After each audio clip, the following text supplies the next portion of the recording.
Welcome viewers, this is Manjubala Bhardwaj. Today we are going to do Modal Auxiliaries Part 4. Before we start our today's topic, let us take a quick recap of what we have done in our previous videos. Till now we have done can, could, may, might, will, would, shall and used to. I have provided a chart here. You can easily recapitulate by pausing the video. So till now we have done 8 models. 5 are left which we will do today. First of it is should. Should हमारा जो model है वो advice. Advice means सलाह. सलाह के लिए use किया जाता है. और सेकंड जो यूज है इसका विद द कंजक्शन लेस्ट. लेस्ट के साथ हमेशा हम शुड लगाते हैं. और टू मोरल ऑब्लिगेशन, नैतिक कर्तव्य के लिए किया जाता है. मस्ट हमारा जो मॉडल है वो यूज किया जाता है प्रोहिबिशन, कंपल्शन एंड नेसेसिटी के लिए. शुड एडवाइस, अगर हम देखें तो यहाँ पर 50% मीन्स हमने कहा you should respect your parents. You should respect your parents. यहाँ पर ought to भी आ सकता है, मस्ट भी आ सकता है. You should respect your parents का मतलब क्या है? कोई अननोन पर्सन आपको एडवाइस, सलाह दे रहा है कि आपको अपने पेरेंट्स की रिस्पेक्ट करनी चाहिए. मानो या ना मानो आपकी मर्जी है, सलाह उसने दे दी. मीन्स ये 50% होता है कि सलाह आपने सुनी, आपने माना या ना माना, ये आपकी मर्जी थी. ought to में क्या होता है? मोरल ऑब्लिगेशन मीन्स आपका नैतिक कर्तव्य है. सलाह ought to मीन्स भी रिक्वायर्ड टू, चाहिए. इसकी भी सेंस वही है, लेकिन इसमें क्या हो जाता है, जब कोई सलाह देता है तो वो चाहता है कि आप वो सलाह माने. मीन्स यहाँ पर 75% हो जाता है आपका. जैसे you ought to respect your parents means आपके ग्रैंडफादर कह रहे हैं, आपको दादाजी कह रहे हैं कि आपको अपने पेरेंट्स की रिस्पेक्ट करनी चाहिए. Then must. मस्ट कब होता है यूज? जितने भी रूल्स एंड रेगुलेशन है जहां पर हमारे पास कोई इसके अलावा ऑप्शन ना बचे. मीन्स मस्ट का मतलब हो जाता है almost 100%. There is no other way out, आपको वो काम करना ही पड़ेगा. जैसे you must wear mask. You must wear mask these days due to covid spread. अब आपके पास कोई ऑप्शन नहीं है, आपको मास्क पहनना ही चाहिए. मीन्स पड़ेगा, कंपल्शन है. प्रोहिबिशन कह सकते हैं क्योंकि रूल्स लगा दिया तो जुर्माना भी हो गया है. अगर आपने मास्क नहीं पहना तो 500 रुपीज आपको एज अ जुर्माना देना पड़ेगा. That's why you have to use here must. यहाँ पर आपका टू, एक और मैंने आपको बताया था कि जब टू आ जाता है इसके ब्लैंक के बाद, they are two modals only, used to and ought to. तो यूज्ड जो हमारा है वो पास्ट हैबिट के लिए होता है. ought to हमारा होता है मोरल ड्यूटी मीन्स ऑब्लिगेशन जो आपकी है, मोरल ऑब्लिगेशन, उसके लिए. तो इसमें क्या आ जाएगा? You ought to serve your country, की आपका नैतिक कर्तव्य है कि आपको अपने कंट्री को सर्व करना चाहिए, हमेशा रेडी रहना चाहिए. तो ये हमारा शुड और टू और मस्ट है.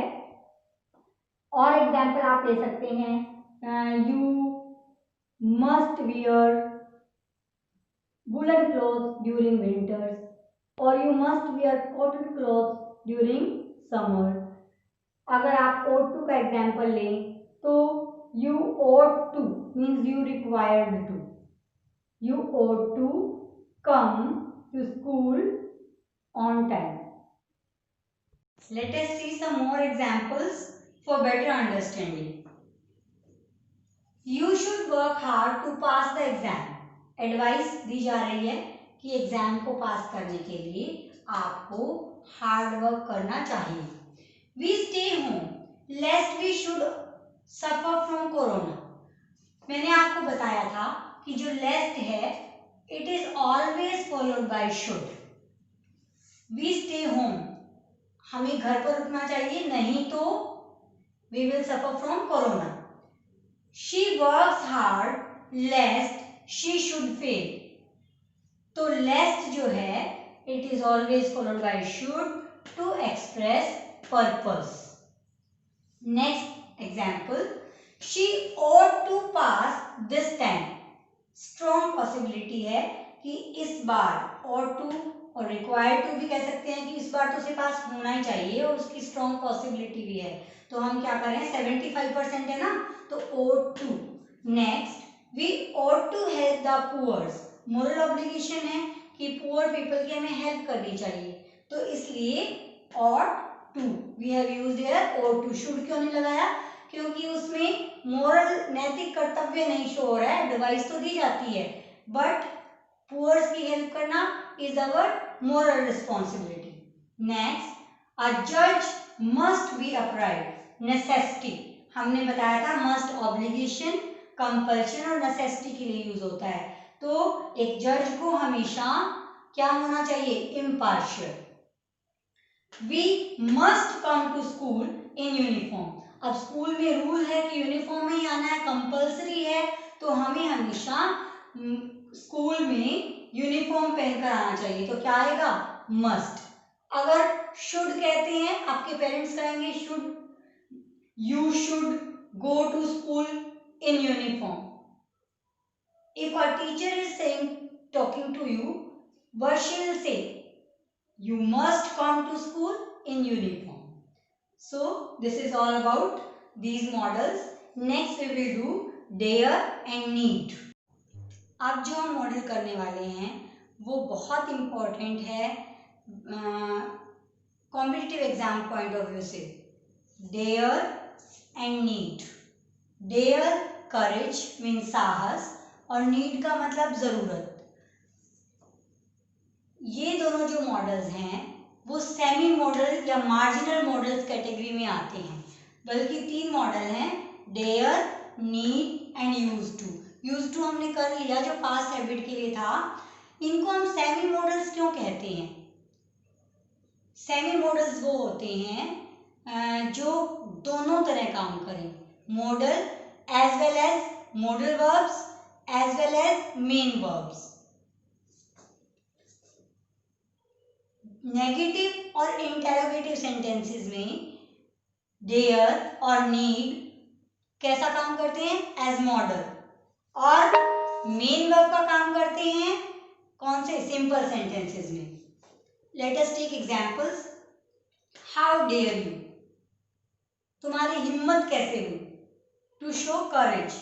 Dare he go there at night, क्या वो रात के टाइम वहां जा सकता है, क्या उसमें इतना साहस है। He dare not touch this wire, उसमें इतना साहस नहीं है कि वो इस वायर को टच कर सके। मीन्स आप नेगेटिव और इंटेरोगेटिव सेंटेंस में जब डेयर का यूज कर रहे हैं तो वो क्या है, it is acting as modal verb. और he dares to go, जब ये मेन वर्ब की तरह काम करेगा तो it is followed by two, इसके बाद टू आएगा हमेशा। तो कैसे पता चला, यहाँ पर एस लगा, मीन्स आपको पहले हमने रूल्स में बताया था कि जो मॉडल्स होते हैं वो हेल्पिंग वर्ब्स होते हैं, मीन्स उनको पर्सन और नंबर के अकॉर्डिंग वो चेंज नहीं होते। Person and number of the subject does not affect, पर यहाँ क्या हो रहा है, he dares to go, SIS लगा है, it means it is acting as main verb, तो इसीलिए यहाँ पर ये मॉडल नहीं है। I dare to win, again it is changing according to the subject, number and person. इसी तरह से नीड जो है हमारा इंटेरोगेटिव सेंटेंसेस में और नेगेटिव सेंटेंसेस में, these are acting as modals. लेकिन सिंपल सेंटेंसेस में ये मेन वर्ब की तरह जब काम करता है तो फिर ये मॉडल नहीं है, और इसीलिए हम इन्हें सेमी मॉडल्स भी कहते हैं। Let us see examples. Need I come to school, क्या मुझे कल स्कूल आने की जरूरत है? नो यू नीड नोट, नहीं तुम्हें आने की जरूरत नहीं है। तो यहाँ पर जब ये मॉडल की तरह काम कर रहा है तो इसके बाद हम टू नहीं लगाते। जब भी आप डेयर और नीड के साथ टू लगा हुआ देखते हैं, it means it is acting as main verb. You need not buy a watch, यहाँ पर भी क्या है, नेगेटिव सेंटेंस है, तो ये मॉडल की तरह काम कर रहा है। शी नीड्स बुक, ये देखिए एस लगा है, तो यहाँ पर ये मेन वर्ब की तरह फंक्शन कर रहा है। I need money to go home, तो यहाँ पर भी ये मेन वर्ब की तरह काम कर रहा है। सेमी मॉडल्स हम किसे कहते हैं, जो मॉडल दोनों तरह से एक्ट करे, मॉडल्स की तरह भी और मेन वर्ब की तरह भी। तो ये हमारे एक और मॉडल है यूज टू, इसे भी हम सेमी मॉडल कहते हैं। यूज टू पास्ट हैबिट को एक्सप्रेस करने के लिए जब यूज करते हैं तो ये हमारा एज अ मॉडल एक्ट करता है। तो this is all about models. Here I am providing you a chart to revise the topic of today. Just pause it and have a look. If you have any doubt regarding any of the model, you can ask by writing in comment section below. Thanks for watching. See you again in next video.